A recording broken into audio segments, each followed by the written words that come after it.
Hello दोस्तों, welcome to my YouTube channel primary to middle classes.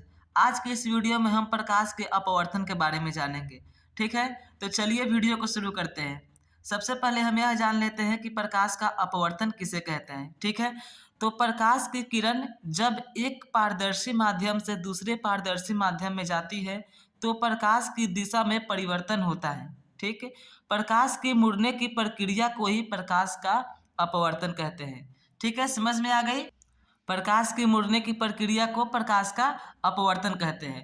पारदर्शी माध्यम कहने का मतलब है कि जिससे प्रकाश आर पार हो सके। ठीक है, प्रकाश एक ओर से दूसरी ओर जा सके। ठीक, अब हम जान लेते हैं कि प्रकाश के अपवर्तन के कितने नियम हैं। तो प्रकाश का अपवर्तन के दो नियम होते हैं। ठीक है, तो पहला नियम है हमारा कि आपतित किरण, परावर्तित किरण तथा आपतन बिंदु पर डाला गया अभिलंब तीनों एक ही समतल में होते हैं।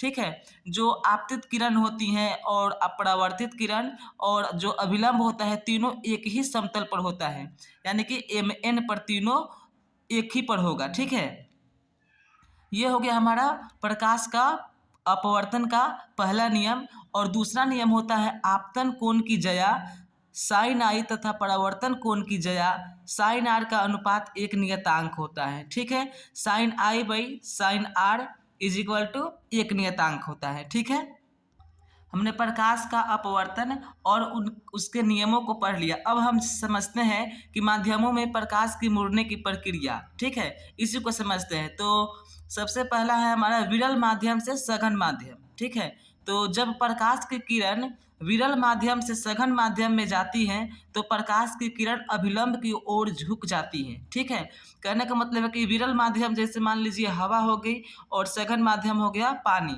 तो जब ये एक समतल सतह है। ठीक है, और जब ये प्रकाश की किरण हवा से पानी में प्रवेश करेगी तो अभिलंब की ओर झुक जाएगी। ठीक है, देखिए ये अभिलंब है हमारा।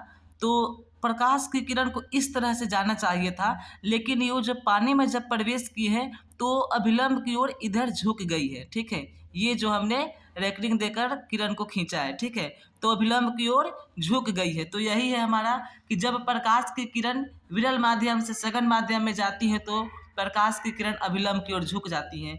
अब दूसरा हो जाएगा हमारा सघन से विरल।